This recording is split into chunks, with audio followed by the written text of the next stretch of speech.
أما بعد فأعوذ بالله من الشيطان الرجيم.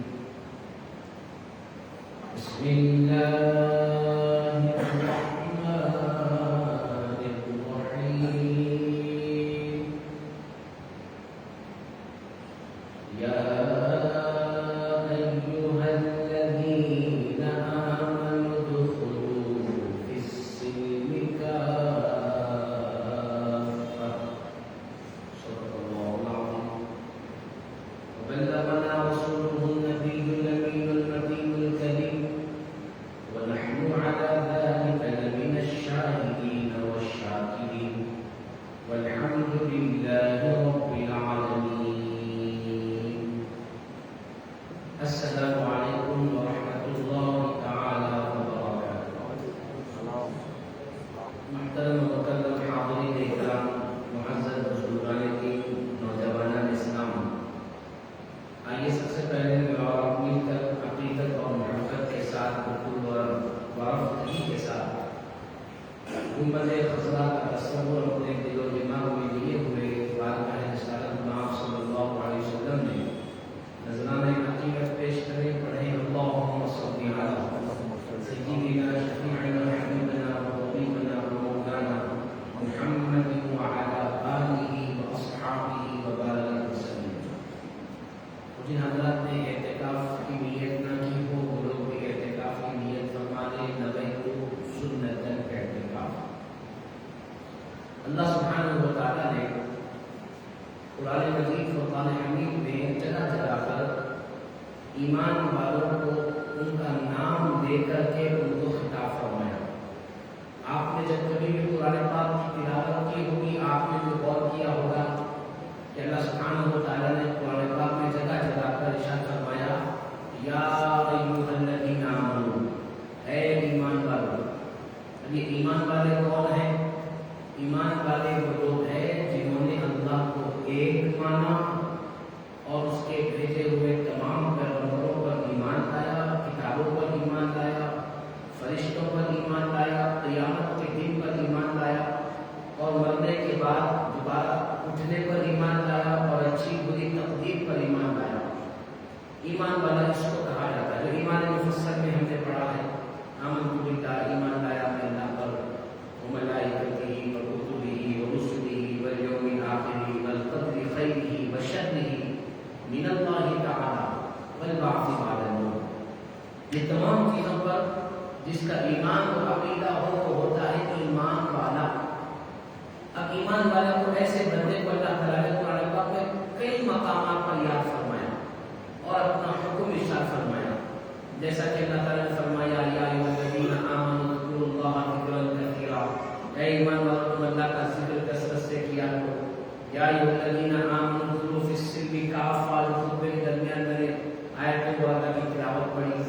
اور اسی طریقے سے یا ایھا الذین آمنوا آمنوا باللہ، اور ایسے یا ایھا الذین آمنوا کتب علیکم الصیام.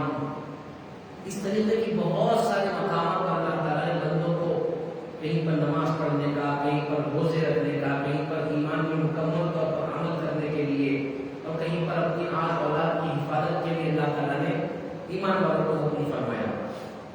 جب اللہ سبحانہ و تعالیٰ ایمان والوں سے چاہتا ہے کہ وہ اس کی اطاعت و فرما برداری کرے، تو کیا یہ ایمان والوں کا کام نہیں کہ وہ یہ فکر کرے کہ ہمیں پیدا کرنے والا، ہمیں زندگی دینے والا، ہمیں صحت و تندرستی عطا کرنے والا، ہمیں مال و دولت سے نوازنے والا، ہمیں خوشی اور اطمینان کی زندگی عطا کرنے والا پروردگار عالم ہم سے کیا چاہتا ہے؟ ہم جب اس پر ایمان لائے ہیں تو کیوں نہ ہم اس کی مکمل اطاعت و فرما برداری کرتے ہوئے زندگی گزاریں. کہ یہ ایمان والے کا کام ہے. ایمان والا یہ نہیں سوچ سکتا کہ اگر اللہ چاہے تو مجھے فقیر بنا سکتا تھا. جس طرح ہم کئی لوگوں کو دیکھتے ہیں جو روڈوں پر مانگنے پر مجبور ہے، جن کے پاس کھانے کو کھانا نہیں، رہنے کے لیے مکان نہیں، پہننے کے لیے ڈھنگ کا کپڑا نہیں، ان کی بیماری پر ان کی حفاظت، ان کی خدمت کرنے کے لیے خاندان والا کوئی گھر والا ان کے ساتھ نہیں، در در کی ٹھوکریں کھانے میں مجبور. ایسے بندوں کو بھی ہم دیکھتے ہیں تو کیا ہمارے دل میں یہ آواز نہیں آتی کہ اے بندے تو کوئی اسپیشل تو نہیں کہ تجھ کو الگ سے دیا گیا اور اس کو محروم کر دیا گیا، بلکہ اللہ کا امتحان، اس کی آزمائش ہے۔ اللہ نے اس بندے کو نہ دے کر کے آزمایا، تجھے عطا کر کے آزمایا۔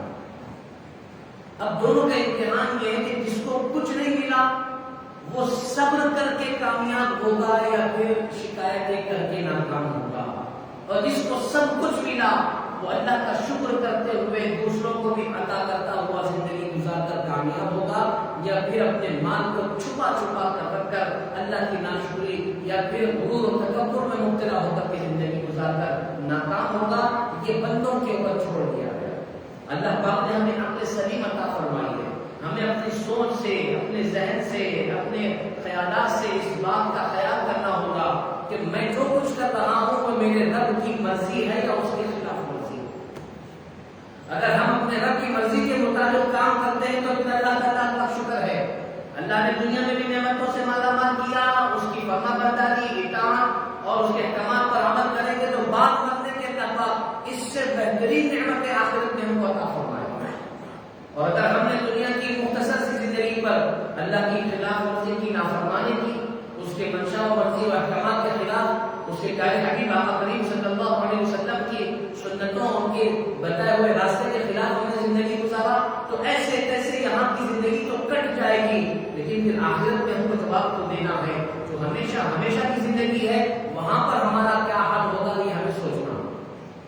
پچھلے جمعہ میں نے حضرات علماء کرام کی طرف سے کچھ باتیں عرض فرمائی، اور آپ حضرات سے گزارش کی کہ اپنے بچوں کو بچپنے سے علم حاصل کرنے کے متعلق بہتر سے بہتر انداز میں مشورہ کریں، اور ایک نتیجہ اپنے سامنے رکھے ماں باپ، گھر کے بڑے لوگ، کیونکہ اکثر یہ ہوتا ہے کہ گھر میں بڑے لوگ بھی ہوتے ہیں، ماں باپ بھی ہوتے ہیں، دادا دادی بھی ہوتے ہیں، ماموں تایا وغیرہ بھی ہوتے ہیں، دیگر لوگ بھی ہوتے ہیں، تو ہر ایک کا الگ الگ مشورہ ہوتا ہے۔ نانا نانی کی خواہش ہے کہ بچے کو ڈاکٹر بنائیں، دادا دادی کی خواہش ہے بچے کو انجینئر بنائیں، تایا چچا کی خواہش ہے کہ بچے کو سائنٹسٹ بنائیں، ماں باپ کی خواہش ہے کہ بچے کو پلین اڑانے والا بنائیں۔ اب پتہ نہیں کہ بچے کو کیا بنایا جائے، اب وہ ان کی خواہش کے مطابق فرمائش کر رہے ہیں، ماں باپ اپنی خواہش کے مطابق کوششیں کر رہے ہیں۔ تو میرے بزرگوں نوجوانوں، اب ہمارے لیے جو ہمارے اکابرین نے بزرگوں نے بتایا کہ تم اپنے بچے کو جو کچھ بھی بنانا چاہتے ہو دنیاوی اعتبار سے بالکل بناؤ۔ شریعت نے اس سے منع نہیں کیا، علماء نے اس سے منع نہیں کیا، اہل علم نے اس سے نہیں روکا۔ تم ڈاکٹر بناؤ، انجینئر بناؤ، ایڈوکیٹ بناؤ، سائنٹسٹ بناؤ، پائلٹ بناؤ، جو کچھ بنانا چاہتے ہو بناؤ، لیکن ان تمام چیزوں کے بنانے سے پہلے بچے کو پہلے پکا مسلمان بناؤ۔ پہلے اس کے دل و دماغ میں ایمان ڈالو، اسلام ڈالو، اسے ایمان والا بھی بناؤ، اسے مسلمان بھی بناؤ۔ ایمان اور اسلام تو الگ الگ چیزیں ہیں۔ ایمان جو میں نے آپ کے سامنے عرض کیا، ایمان مفصل کو مکمل طور پر ایکسپٹ کر لینا، ایمان مفصل پر زبانی اقرار بھی کرنا، دل میں یقین بھی رکھنا، یہ ایمان، اس سے آپ مومن بن گئے۔ اب اسلام کیا چیز ہے، مسلمان کس کو کہتے ہیں؟ جو احکامات اللہ اس کے رسول نے عطا کیے ہیں ان احکامات پر عمل کرنا، یہ مسلمان۔ میں نے کلمہ پڑھ لیا، میں مومن، میں نماز بھی پڑھتا ہوں، میں مسلمان، میں روزے بھی رکھتا ہوں، میں حج بھی کرتا ہوں، تو میں اسلام پر عمل کر رہا ہوں۔ کلمہ پڑھ کر ایمان میں تو داخل ہو گیا، لیکن ایمان کے بعد جو احکامات خداوندی اور احکامات رسول کریم صلی اللہ علیہ وسلم پر عمل کرنا ہے، یہ اسلام پر چلنا، یہ پریکٹیکل ہے۔ تو اپنی اولاد کو تم دنیاوی اعتبار سے جو کچھ بنانا چاہتے ہو بالکل بنائیں۔ شریعت نے یہی منع نہیں کیا، شریعت نے یہ بھی کہا کہ نہ تم دین کی دنیا کی تعلیم نہ دینا، تم ڈاکٹر نہیں بنانا، انجینئر نہیں بنانا، سائنٹسٹ نہیں بنانا، دنیاوی تعلیم ہرگز نہیں۔ شریعت نے ایسا کچھ نہیں کہا۔ شریعت نے آقا کریم صلی اللہ علیہ وسلم جیسا میں نے پچھلے جمعہ عرض کیا کہ دنیاوی تعلیم دلوانے کی طرف توجہ دلانا، یہ تو میرے اور آپ کے آقا کی سنت میں ہوا تھا۔ ہمارے آقا نے باضابطہ وہ قیدی جو مشرکین کی طرف سے قید ہو کر کے آتے، ان کے پاس اگر علم ہوتا یا ہنر ہوتا تو حضور فرماتے کہ اگر تم کو آزادی چاہیے تو تم ہمارے مسلمان بھائیوں کو ہنر سکھاؤ یا علم سکھاؤ، تمہیں آزاد کر دیا جائے۔ وہ لوگ علم سکھاتے، ہنر سکھاتے اور ان کو آزاد کر دیا جاتا، ان سے اخلاق سے پیش آیا جاتا، ان کو اسلام کی حکمتیں، اسلام کی جو خدمتیں ہیں، جو اسلام کی پاکیزگی ہے، ان قیدیوں کو بتایا جاتا، ان کے سامنے ویسے پیش آیا جاتا اور ان کو کہا جاتا کہ تم یہ کام کرو، آزاد کر دیے جاؤ گے۔ وہ کام کرتے کرتے اسلام کی خوبصورتی کو، اس کی حقیقت کو جب دیکھتے اور اس کے بعد آزاد ہو کر اپنے لوگوں کے پاس جاتے تو وہ کہتے کہ ہم نے تمام مذاہب کو دیکھا لیکن سب سے اچھا، سب سے سچا، سب سے پاکیزہ اگر ہم نے کوئی دین دیکھا تو وہ دین اسلام کو دیکھا۔ یہ وہ لوگ کہتے ہیں جن کو اسلام سے پہلے دشمنی تھی، ناراضگی تھی، جو اسلام کے خلاف جنگ کیا کرتے تھے، جب وہ لوگ واپس جاتے ہیں تو اسلام کی محبتوں کی نعرے۔ آج بھی وہی ہو رہا ہے۔ کئی سارے فلسطین میں رہنے والے قیدی، اسرائیلی قیدی، جب ان کو قید سے آزاد کیا گیا، جب وہ اسرائیل واپس آئے تو ان لوگوں نے اعلان کیا کہ ہم کو مسلمانوں نے کبھی کوئی تکلیف نہیں دی، فلسطین کے مسلمانوں نے ہمارے ساتھ بڑا اچھا رویہ رکھا، ہماری خدمت کی، ہمیں خوش رکھا، ہمارے صحت کا خیال رکھا، قیدیوں کی طرح ہم پر ظلم نہیں کیا، ہمیں تکلیف نہیں دی، بلکہ اطمینان سے رکھا۔ آج بھی مذہب اسلام کی جو تعلیمات ہے اس پر عمل کرنے والے مسلمانوں کی تعریف آج بھی جو مسلمانوں کے سب سے سخت ترین دشمن ہے یہودیوں نے اپنی زبان سے اعلان کیا، اور یہ طریقہ نبی صلی اللہ علیہ وسلم کا رہا۔ تو ہم اپنے بچوں کو کیا بنائیں یہ ہمیں پہلے ڈیسائیڈ کرنا، ہمیں بڑی سوچ کے ساتھ، بڑی اچھائی کے ساتھ، بڑی فکر کے ساتھ، بڑی ہی خوش اسلوبی کے ساتھ، بڑے ہی پرسکون انداز میں ایک فیصلہ کرنا ہے کہ ہمیں اپنے بچوں کو کیا پڑھانا ہے۔ اگر دنیاوی تعلیم سے آراستہ کرنے کا ارادہ ہے تو پھر ہمیں ساتھ میں دین بھی سکھانا ضروری ہے، اور دین سکھانے کے لیے جو آج ہم نے دشواریاں محسوس کی ہیں، کیونکہ بہت سارے ماں باپ یہ کہتے ہیں کہ ہمارا بچہ 10th میں ہے مگر قرآن ختم نہیں کیا، ہمارا بچہ کالج جاتا ہے لیکن تجوید سے قرآن پڑھنا نہیں آتا، ہمارا بچہ اتنے سال کا ہو گیا لیکن اس کو سورہ یاد نہیں ہے، ہمارے بچے کو مسائل نہیں معلوم، نماز کا طریقہ نہیں معلوم، ہمارا بچہ کالج جوائن کر لیا لیکن احکامات کی خداوندی اور رسول پاک صلی اللہ علیہ وسلم کی سنتوں سے ناواقف ہے، تو اس کے ذمہ دار کون ہے؟ آپ کا بچہ ڈائریکٹلی تو کالج میں نہیں گیا، آپ کا بچہ ایک دم سے تو 10-12 سال کا نہیں ہو گیا، اس نے آپ کے سامنے پیدا ہوا، آپ کے سامنے بڑھنا شروع ہوا، آپ کے سامنے اس کی زندگی کے سال بڑھتے چلے گئے، تو آپ نے ان 8-10-12 سالوں میں اس کے ساتھ کیا شروع کیا، شریعت نے آپ کو کیا سکھایا اور آپ نے کیا کیا، یہ ہمیں غور کرنا۔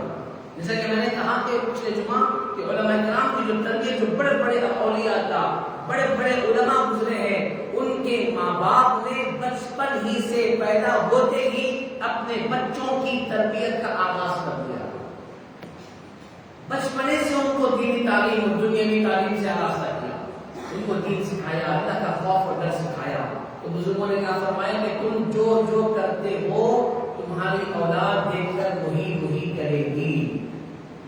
تو ہم اپنے ہر اچھے کام میں اپنے بچوں کو شریک رکھیں، دیندار بنانے کے لیے باضابطہ کسی استاد کو رکھ کر پڑھانا، تعلیم دینا یہ تو ضروری ہے، یہ تو ہوگا، لیکن اس کے ساتھ ساتھ بچے کے اندر اخلاص بھی آنا ضروری ہے۔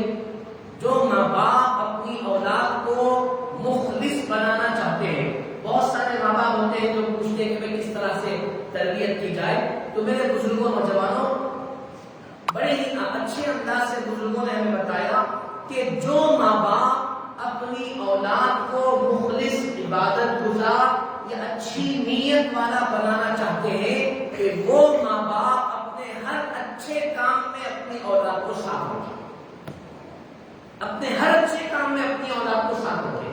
کیا مطلب یہ کہ اگر آپ کسی دینی محفل میں جاتے ہو تو اپنی اولاد کو ساتھ لے کر جاؤ، آپ نمازوں کو جاتے ہو تو اولاد کو ساتھ لے کر جاؤ، آپ صدقہ خیرات کر رہے ہو تو اپنے ہاتھ سے نہیں اولاد کے ہاتھ سے صدقہ خیرات کراؤ، کوئی نیکی کا کام کر رہے ہو تو بچوں کو آگے بڑھا کر کے نیکی کا کام کرواؤ، اگر کسی کو کھانا کھلا رہے ہو تو اس میں بچے کو آگے کرو۔ جب آپ کا بچہ آپ کو یہ کرتے ہوئے اور جب آپ اپنے بچوں سے یہ کرواتے جاؤ گے تو خود بخود اللہ تعالیٰ مستقل اس کی توفیق اس کو عطا فرمائے گا۔ یہ بڑا ہی احسن طریقہ اور بڑا ہی مضبوط طریقہ ہے جس طریقے کو ہم نے اختیار نہیں کیا ہوا۔ آپ ہر اچھے کام میں اپنی اولاد کو ساتھ ساتھ رکھیں، پھر دیکھیں کہ آپ کی اولاد کو کتنا اچھا جذبہ پیدا ہوگا۔ مثال کے طور پر جمعہ کے دن بزرگوں نے فرمایا ہے کہ تم قبرستان کی زیارت کرو، آقا کریم صلی اللہ علیہ وسلم کا ارشاد، تم قبروں کی زیارت کرو کہ اس سے تم کو اپنی قبر کی یاد آئے گی۔ پہلے تو قبرستان قبروں کو جانے سے منع کیا گیا تھا، پھر حضور نے فرمایا کہ میں نے تمہیں منع کیا تھا لیکن اب کہتا ہوں کہ تم قبروں کی زیارت کرو۔ تو ہمارے بزرگوں نے ہمیں بتایا کہ ہم روز نہیں جا سکتے تو کم سے کم جمعہ کے دن ہفتے میں ایک مرتبہ اپنے مرحومین کے قبرستان کو جائیں، ہفتے میں ایک مرتبہ ان کے پاس جا کر کے تھوڑی دیر کھڑے ہو، جتنا قرآن آپ کو آتا ہے، جتنا آپ پڑھ سکتے ہو وہ تلاوت کر کے اللہ سے ان کی بخشش و مغفرت کی دعا کریں۔ اور جب جمعہ کا دن آئے اور آپ کو اپنے مرحومین دادا دادی نانا نانی پردادا بڑے بزرگ جو ہمارے خاندان کے لوگ ہیں ان کی قبروں کو جانے کی اگر توفیق ملے تو ساتھ میں اپنی اولاد کو بھی لے کر کے جائیں۔ آج پہلے کا جو معمول تھا آہستہ آہستہ وہ معاملات ہم سے دور ہوتے جا رہے ہیں۔ پہلے پابندی کے ساتھ اولاد اپنے ماں باپ کی قبروں کی زیارت کیا کرتی تھی، پابندی کے ساتھ، لیکن مصروفیت ایسی بڑھتی جا رہی ہے کہ اب بہت کم ایسے ہیں لوگ جو قبرستان کو جا کر کے اپنے مرحومین کو دیکھتے ہیں۔ اگر آپ ذرا تصور کریں کہ اگر ہم اپنی اولاد کو اپنے ساتھ اپنے بڑوں کی جو قبرستان میں ہیں، جو مدفون ہیں، جن کا انتقال ہو گیا، ان کے قبروں کے پاس جا کر اللہ سے دعا کریں گے کہ اللہ ہمارے دادا کی مغفرت فرما دے، جو قرآن پڑھا ہے اس کا ثواب ان کو عطا فرما، ان کو جنت عطا فرما، تو انزلاقی ہو جا، جہنم سے بچا، عذاب سے بچا۔ جب ہماری یہ دعاؤں کو، ان اداؤں کو ہمارے چھوٹے بچے، معصوم اولاد دیکھے گی تو اس کے اندر بھی وہ جذبہ پیدا ہوگا کہ ہاں یہ کچھ ایسا عمل ہے جو مجھے کرنا چاہیے۔ اور جب بار بار ہم اسے اپنے ساتھ لے کر جائیں گے تو ہمیں بھی تو دنیا سے جانا ہے نا۔ یہ روزانہ یا بار بار یا ہر جمعہ اپنی اولاد کو اپنے بزرگوں کے، اپنے ماں باپ کے، اپنے دادا دادی کے قبر پر لے جا کر کے دعائیں مغفرت کرنا، مقصد یہ ہے کہ ایک تو ہمارے مرحومین کو یہ سارے ثواب پہنچ جائے، دوسرا ہماری اولاد کو یہ تعلیم مل جائے کہ اگر ہم اس دنیا سے چلے جائیں تو پھر ہماری اولاد ہمارے حق میں مغفرت کی دعا کرنے والی ہے۔ حالانکہ اس کا کوئی بھروسہ نہیں کرنا ہے۔ ہمارے بزرگوں نے ہمیں یہ سکھایا کہ ہماری اپنی مغفرت کے لیے ہم اپنی اولاد پر ڈیپینڈ نہیں رہیں گے۔ ہم یہ نہیں سوچیں گے کہ بھائی میرا کیا ہے، میں مر بھی گیا تو میری اولاد مغفرت کی دعا کر کر کے میری مغفرت کراتی، نہ، اس غلط فہمی کا شکار نہیں ہونا ہے۔ حقیقت تو یہ ہے کہ ہمیں اپنی آخرت کی خود تیاری کرنی ہے، ہمیں اپنی خود نمازیں پڑھنی ہے، خود تلاوت کرنی ہے، خود صدقہ خیرات کرنا ہے، ہمیں اپنے طور پر خود مکمل طور پر تیار ہونا ہے آخرت کی کامیابی کے لیے۔ یہ جو اولاد کی تربیت ہے، اولاد کے لیے تعلیم ہے، اولاد کی ہمارے پاس آ کر مغفرت کی دعا کرنا، یہ سیکنڈری ہے۔ یہ بات کی چیزیں اگر اللہ چاہے تو ہو جائے تو بڑی اچھی چیز ہے، اور اگر نہ ہو تو پھر ہم اگر تیاری نہ کر کے جائیں، ہم یہ سوچیں کہ غلط فہمی میں رہ کہ میری اولاد میری قبر پر آئے گی، میری مغفرت کی دعا کرے گی، تو میرے بزرگوں نوجوانوں یہ خام خیالی، غلط خیالی۔ آج کئی ایسی اولادیں ہیں جن کے سالوں گزر گئے لیکن ماں باپ کی قبر کی زیارت کی توفیق نہیں ملی۔ سالوں گزر گئے، کئی سال گزر گئے، اب جب یہ اپنے ماں باپ کی قبروں پر نہیں گئے تو کیا پھر ان کی اولاد وہ تو اور آگے ہائی فائی پیریڈ میں ہے، بڑی ترقی کی منزلوں میں ہے، ان کو تو ٹیکنالوجی نے گھیرا رکھا ہوا ہے، نوکریوں نے گھیرا رکھا ہوا ہے، کیا ان کی اولاد ان کے مرنے کے بعد آئے گی؟ نہ، اس پہ اعتبار، اس پہ بھروسہ نہیں کرنا ہے، لیکن اولاد کی ایک تربیت کو بھی نہیں چھوڑنا ہے۔ دو چیزیں آپ کے سامنے عرض کر رہا ہوں، ایک یہ عرض کر رہا ہوں کہ ہمیں اولاد پہ ڈیپینڈ نہیں رہنا ہے کہ ان کی طرف سے مغفرت ہوگی، نہ، ہمیں اپنی خود کی تیاری کرنا ہے۔ دوسری اہم چیز یہ کہ ہمیں اور اپنی اولاد کی ایسی تربیت ضرور کرنا ہے کہ ہم مر جائیں تو ہماری اولاد ہماری قبروں پر آ کر مغفرت کی دعا کرے۔ اس کے لیے کیا کرنا ہے؟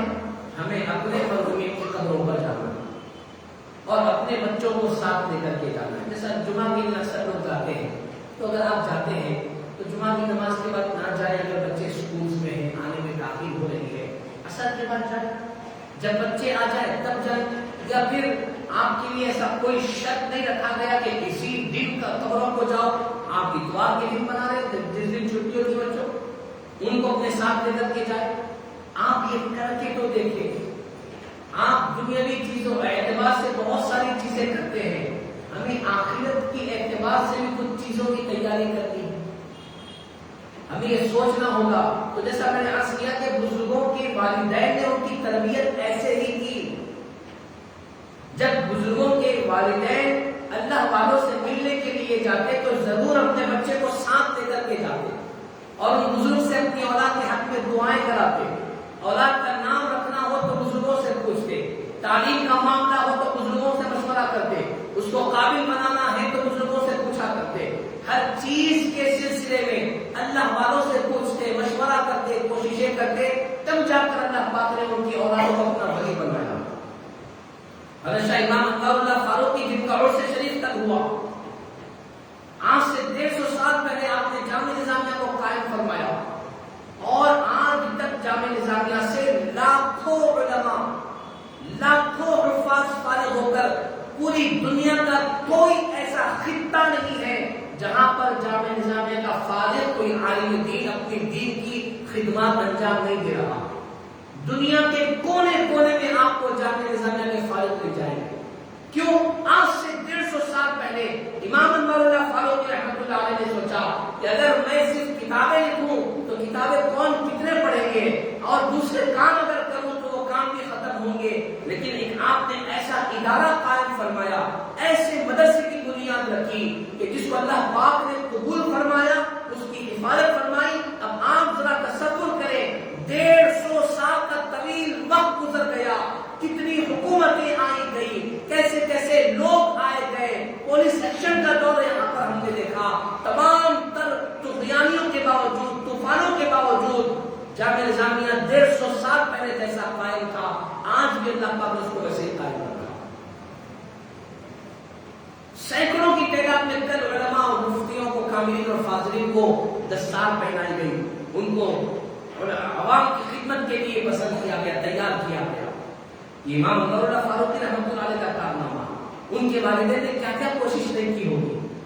میرے بزرگوں نوجوانوں, آپ ذرا سوچیں, آپ نے بارہا سنا ہوگا کہ اگر کسی کی اولاد میں کوئی حافظ قرآن ہوتا ہے تو اللہ پاک اس حافظ قرآن کے ماں باپ کو جنت میں داخلے سے پہلے پورے اہل محشر کے سامنے کھڑا کر کے سورج سے زیادہ روشن تاج ان کے سروں پر پہنائے گا. یہ صرف حافظ قرآن کے والدین کا اعزاز ہے.